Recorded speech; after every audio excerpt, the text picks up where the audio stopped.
ये कहानी दोस्तों एक ऐसे आदमी की है जिसे एक पिल मिलती है। उसे खाते ही आदमी का दिमाग 100% चलने लग जाता है। फिर वो इससे क्या क्या करता है कहानी में देखते हैं। कहानी की शुरुआत होती है एडी से, जो कि एक रूम की बालकोनी से नीचे जंप करने वाला है। एडी हमें बताता है कि कभी कभी लाइफ में ऐसा टाइम आता है जब आपको मरना आसान लग रहा होता है, लेकिन एडी इस हालत में पहुंचा कैसे, इसे जानने के लिए चलते हैं फ्लैशबैक में। एडी एक स्ट्रगलर राइटर है जो कि पिछले 6-7 महीनों से अपनी गर्लफ्रेंड लिंडी के पैसों पर पल रहा है। एडी की एक बुक पब्लिशिंग कंपनी से डील हो रखी है कि अगर उसकी बुक उन्हें पसंद आ गई तो वो उसे पब्लिश कर देंगे, लेकिन एडी ने बहुत जोर लगा लिया है पर उससे बुक कंप्लीट तो क्या स्टार्ट भी नहीं हो पा रही। डे बाय डे एडी की कंसंट्रेशन किसी भी काम में लग नहीं रही, जिसके कारण वो एक्सरसाइज करता है, योगा करता है, लेकिन कुछ भी फायदा नहीं होता, जिसके कारण उसने दारू पीनी स्टार्ट कर दी है। फिर एक दिन लिंडी एडी को एक रेस्टोरेंट में मिलती है। लिंडी को लगने लगा है कि एडी अपनी लाइफ को लेके सीरियस नहीं है, जिसकी वजह से आज वो उससे ब्रेकअप कर लेती है। एडी जिसकी पहले ही लगी पड़ी है, लिंडी से ब्रेकअप के बाद वो और भी ज्यादा दुखी हो जाता है। फिर एडी अपने अपार्टमेंट की तरफ जाने लगता है, लेकिन रास्ते में उसे पहचान लेता है उसकी एक्स वाइफ का ब्रदर वर्नन। बहुत टाइम पहले एडी की मेलिसा नाम की लड़की से शादी हुई थी, लेकिन दुर्भाग्य से वो शादी ज्यादा टाइम चल नहीं पाई। वर्नन आज एडी को पूरे 8 साल बाद मिला है। एडी वर्नन को देख के उससे पूछता है, तुम्हारा ड्रग डीलिंग वाला बिजनेस कैसा चल रहा है। वर्नन कहता है कि वो तो पुरानी बातें हैं, मैंने वो काम छोड़ दिया है, अब मैं एक फार्मास्यूटिकल कंपनी के लिए काम करता हूँ। फिर वर्नन कहता है, बाकी बातें हम बार में बैठ के करते हैं। फिर दोनों बार में जाते हैं। वर्नन एडी से उसके काम के बारे में पूछता है। एडी वर्नन को सब सच बता देता है कि उसकी कंसंट्रेशन की लगी पड़ी है, जिसकी वजह से वो काम ठीक से कर नहीं पा रहा। इस पर वर्नन उसे एक पिल दिखाता है और बताता है कि हमारी कंपनी ने ये एक पिल बनाई है जो कि किसी भी आदमी के ब्रेन को 100% चलाने में सक्षम है। एडी कहता है, तुम फिर से ड्रग डील कर रहे हो, लेकिन वर्नन कहता है कि ये पिल सारे टेस्ट क्लियर कर चुकी है, सिर्फ गवर्नमेंट अप्रूवल मिलना बाकी है। लेकिन एडी इसे लेने से मना करता है। वर्नन फिर उसे जोर देते हुए कहता है कि ये एक पिल $800 की है, लेकिन मैं तुम्हें ये फ्री में देता हूँ, इसे ले लो। तभी वर्नन को किसी की कॉल आती है। वो फिर एडी को अपना कार्ड देते हुए कहता है कि अगर मेरी जरूरत पड़ी तो यहाँ आ जाना। फिर वर्नन वहाँ से चला जाता है। एडी पिल और कार्ड लेके वापस अपार्टमेंट की तरफ चल पड़ता है। अपार्टमेंट के नजदीक पहुंच के एडी सोचता है कि एक पिल उसका क्या ही नुकसान कर लेगी, जिसके बाद वो उसे निगल जाता है। फिर अपार्टमेंट की तरफ जाते एडी को घर की ओनर रास्ते में ही रोक लेती है और उसे कहती है कि अगर इस महीने का भी रेंट उसने ना दिया तो वो उसका सारा सामान घर से बाहर निकाल देगी, और उसे ऊंची ऊंची बोलने लग जाती है। लेकिन तभी एडी के अंदर गई पिल अपना काम स्टार्ट करती है। एडी को एकदम से डिजी फील होने लगता है। फिर वो ओनर के बैग में लॉ की बुक को देखता है, जिसे देख के एडी एकदम से समझ जाता है कि ओनर लॉ की एक स्टूडेंट है और उसे स्टडी से रिलेटेड कोई दिक्कत आ रही है। तभी एडी ओनर को टोकते हुए उसे एक बुक रेफर करता है जो कि उसकी स्टडी में हेल्प कर सके। ओनर चौंक जाती है कि एडी को कैसे पता कि वो एक लॉ स्टूडेंट है। असल में एडी ने बहुत समय पहले अपने कॉलेज टाइम में लॉ की एक बुक को बस देखा था। आज पिल की वजह से एडी को वो छोटी सी मेमोरी भी याद आ रही थी। एडी की नॉलेज को देखते हुए ओनर उसे अपने अपार्टमेंट में इनवाइट करती है और उससे अपनी असाइनमेंट पूरी करने में हेल्प मांगती है। एडी ओनर की असाइनमेंट पूरी करने में हेल्प करता है। एडी की स्मार्टनेस से ओनर उसे अट्रैक्ट हो जाती है, जिसके बाद दोनों दबा के मोए मोए करते हैं। फिर एडी अपने अपार्टमेंट में वापस आता है। वो हैरान हुआ होता है कि उसने अपनी लाइफ में जो कभी पढ़ा था आज उसे सब याद आ रहा है। ये कमाल उस पिल का था। एडी फिर अपने गंदे हुए अपार्टमेंट को अच्छे से ऑर्गेनाइज करता है। फिर जो बुक उससे लिखी नहीं जा रही थी उस बुक के 90 पेजेस भी लिख लेता है। एडी रियलाइज करता है कि उसकी कंसंट्रेशन बूस्ट हो चुकी है, जिसकी वजह से उसे बहुत अच्छी मोटिवेशन मिलती है। फिर अगले दिन जब एडी उठता है तो वो रियलाइज करता है कि उस पिल का नशा उतर चुका है। एडी दोबारा से नॉर्मल हो चुका है, जिसकी लाइफ में कोई मोटिवेशन कोई कंसंट्रेशन नहीं है। लेकिन फिर एडी पब्लिशिंग कंपनी में जाता है और वहाँ एडिटर को 90 पेजेस वाली अपनी बुक देता है और उसे कहता है कि इसके सिर्फ पहले 5 पेजेस पढ़ लो, अगर तुम्हें अच्छी लगे तो मुझे कॉल कर लेना, मैं तुम्हें बुक पूरी करके दूंगा। एडिटर को वैसे तो एडी की राइटिंग में दिलचस्पी नहीं है, लेकिन फिर भी वो उसकी बुक को रख लेती है। फिर एडी वापस अपार्टमेंट में आता है और एडिटर की कॉल की वेट करने लगता है और थोड़े ही समय में एडिटर की कॉल भी आ जाती है, जो कि एडी की राइटिंग से बहुत इम्प्रेस हुई होती है। वो एडी को जल्दी बुक कंप्लीट करने को कहती है। एडी खुश तो होता है, लेकिन उसे पता है बिना पिल के वो कुछ भी लिख नहीं पाएगा। फिर एडी वर्नन के कार्ड की हेल्प से उसके घर जाता है। वर्नन उसे देख के ही समझ जाता है कि उसे क्या चाहिए। एडी देखता है वर्नन की पिटाई हो रखी है। वो वर्नन से इसके बारे में पूछता है, लेकिन वर्नन उसे कुछ भी नहीं बताता। फिर एडी वर्नन से पूछता है कि उस पिल का नाम क्या है। वर्नन उसे बताता है कि उस दिन मैंने तुम्हें झूठ बोला था, वो पिल किसी भी तरह से टेस्टेड नहीं है। वो अलग अलग केमिकल से मिल के बनाई गई है, जिसको नाम दिया गया है एनजीटी। एडी को रियलाइज होता है कि अगर वो एनजीटी को दोबारा लेगा तो उसकी जान को भी खतरा हो सकता है, लेकिन अब बहुत देर हो चुकी थी। एडी वर्नन से और एनजीटी मांगता है। वर्नन को पता है अब एडी उसके कंट्रोल में है। फिर वो एडी को एनजीटी देने से पहले उसके कपड़े लॉन्ड्री से लाने को कहता है। एडी जब कपड़े लेके आता है तो देखता है कि वर्नन का अपार्टमेंट सारा बिखरा पड़ा है और वर्नन काउच पर मरा पड़ा है, जिसके सिर में गोली लगी हुई है। ये देख के एडी जल्दी पुलिस को कॉल करता है। फिर थोड़े टाइम बाद एडी रियलाइज करता है कि जिसने भी वर्नन को मारा होगा उसे एनजीटी चाहिए होगी, जो उसे मिली नहीं, वरना रूम बिखरना नहीं था। फिर एडी रूम में एनजीटी ढूंढने लग जाता है और फिर उसे ओवन में से एनजीटी का पूरा पैकेट मिलता है। साथ में होता है थोड़ा कैश। फिर एडी पुलिस के साथ पुलिस स्टेशन जाता है, जहां वो बताता है कि वर्नन उसकी एक्स वाइफ का ब्रदर था। जिसके बाद वो पुलिस की मेलिसा से बात करवाता है। फिर पुलिस एडी को जाने देती है। फिर एडी एक पिल लेता है, जिसके बाद वो फिर से एक्टिव, कॉन्फिडेंट, स्मार्ट बन जाता है। फिर एडी वर्नन के पैसों से पहले अपना हुलिया ठीक करता है और फिर 4 दिनों में ही अपनी पूरी बुक कंप्लीट कर लेता है। अब एडी और चीजें भी सीखने लग गया है, जैसे पियानो उसने 3 दिन में ही सीख लिया है। एडी को फिर पता चलता है कि वो किसी भी लैंग्वेज को सुनते ही उसे समझ सकता है और बोल भी सकता है। अब एडी नए नए लोगों से मिलने लगता है, नई नई लड़कियों के साथ मोए मोए करता है। एडी अब एक कॉन्फिडेंट बंदा बन चुका है, जिसे लगता है वो दुनिया की हर चीज को सीख सकता है, उसमें माहिर बन सकता है। फिर एक दिन ऐसे ही एडी को एक बंदा शेयर मार्केट के बारे में सुजेस्ट करता है। फिर एडी वॉल स्ट्रीट में जाता है और वहाँ केविन नाम के ब्रोकर से मिलता है, जिसकी हेल्प से एडी स्टॉक मार्केट की दुनिया में एंट्री लेता है। एडी फिर स्टॉक मार्केट की स्टडी करने लग जाता है, जिसके बाद वो अपनी पहली ट्रेड खेलता है वर्नन के बचे $800 की हेल्प से, और एक दिन में ही $2000 कमा लेता है और अगले दिन इन्हीं डॉलर्स को $7500 में बदल लेता है। एडी यहाँ भी बहुत अच्छा परफॉर्म कर रहा होता है। फिर वो रियलाइज करता है कि बड़ी अमाउंट जीतने के लिए उसे बड़ी अमाउंट इन्वेस्ट भी करनी होगी, लेकिन एडी के पास इतने पैसे होते नहीं, जिसकी कमी को पूरा करने के लिए वो बैंक से लोन लेने जाता है, लेकिन बैंक एडी को लोन देने से मना कर देता है। फिर एडी गैनेडी नाम के एक गुंडे से मिलता है और उससे $1 मिलियन मांगता है। गैनेडी उसे पैसे देने के लिए मान जाता है, लेकिन वो एडी को वार्न करता है कि अगर उसने पैसे टाइम पर ना दिए तो वो उसे बेरहमी से मार डालेगा। फिर गैनेडी वहां से चला जाता है। एडी पूरा कॉन्फिडेंट होता है कि वो गैनेडी के पैसे चुका देगा।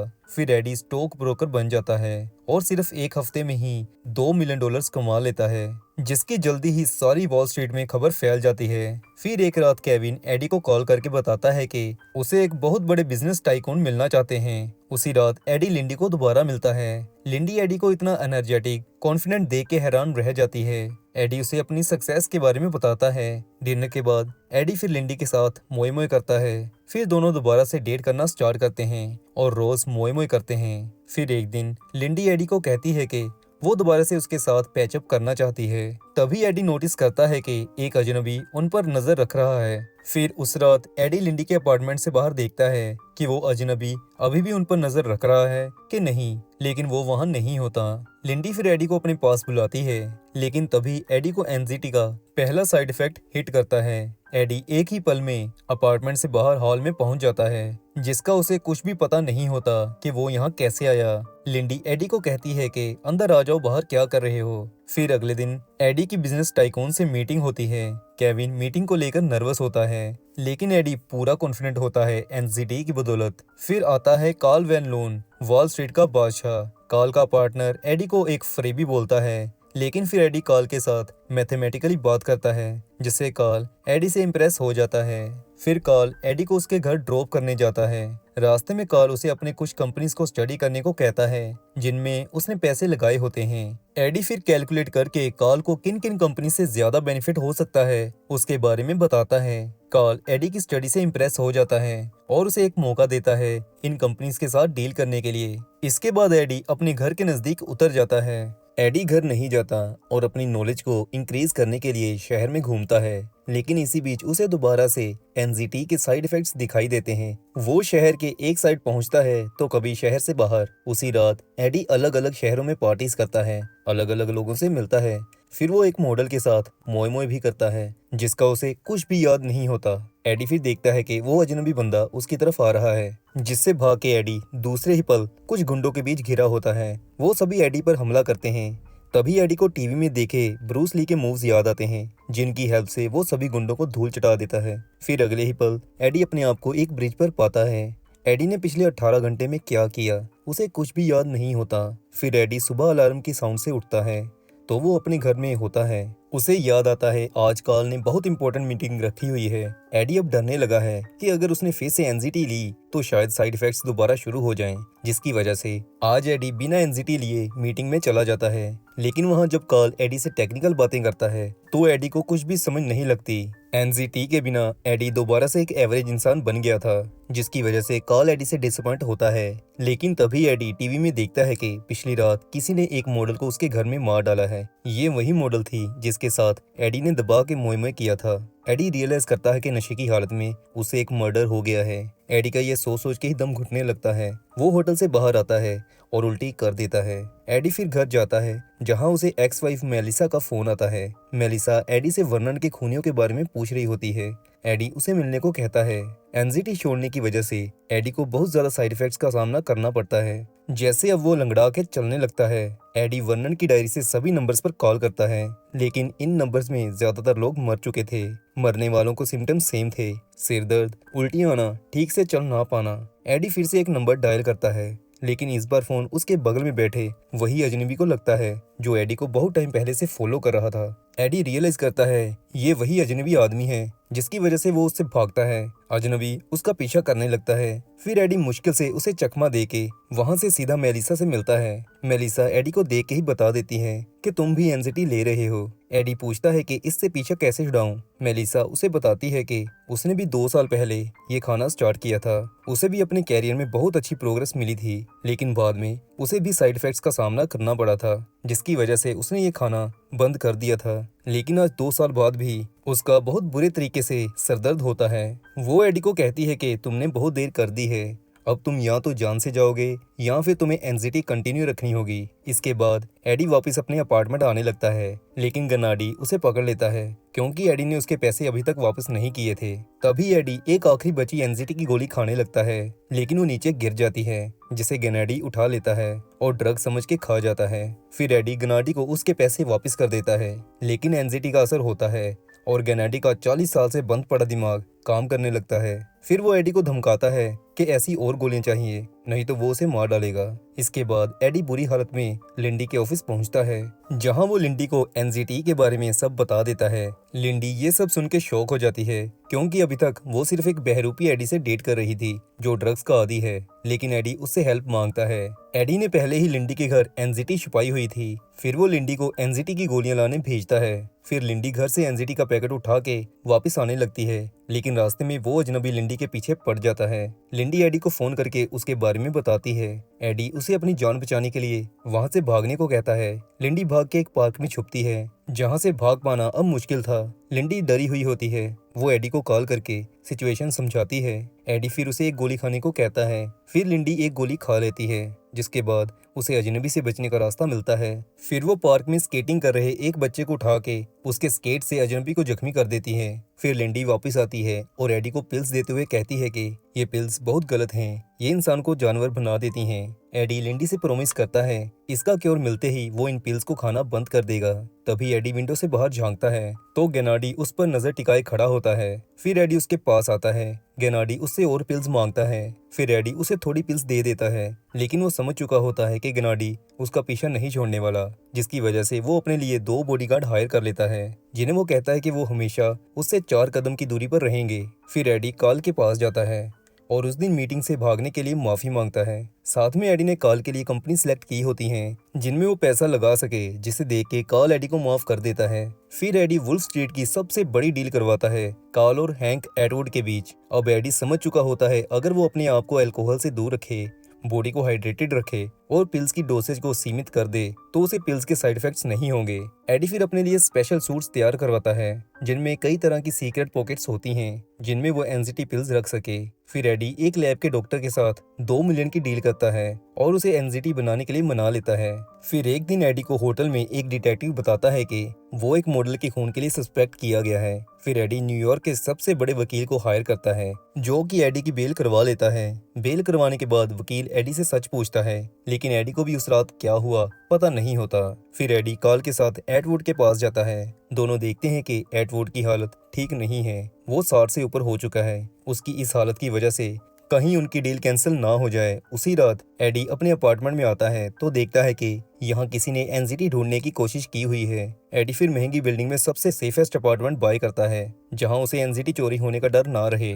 फिर एक दिन एडी गनाडी को अपनी तरफ आते देखता है। गनाडी के पास अब बॉडीगार्ड होते हैं। एडी समझ जाता है कि गनाडी भी पिल्स यूज कर रहा है। गनाडी एडी से 20 पिल्स और मांगता है। इसके बाद एडी और कार्ल एटवुड की वेट करने लगते हैं। आज उन्होंने एक दूसरे के साथ कॉन्ट्रैक्ट साइन करना है लेकिन एटवुड आता नहीं। उसकी जगह उसकी वाइफ आती है और बताती है कि एटवुड को हार्ट अटैक आ चुका है और वो हॉस्पिटल में है, लेकिन हम आपके साथ कॉन्ट्रैक्ट साइन जरूर करना चाहेंगे। फिर एडी मिसिज एटवुड को उनकी कार तक छोड़ने आता है लेकिन वो देखता है कि मिसिज एटवुड का बॉडीगार्ड वही अजनबी है जो एडी पर नजर बनाए हुए था।